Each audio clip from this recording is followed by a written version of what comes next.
আসসালামু আলাইকুম। আজ আমি আপনাদের দেখাবো লাউয়াছড়া জাতীয় উদ্যান।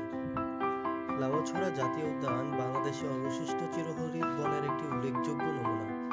এটি একটি সংরক্ষিত বনাঞ্চল। বাংলাদেশের 7টি বন্য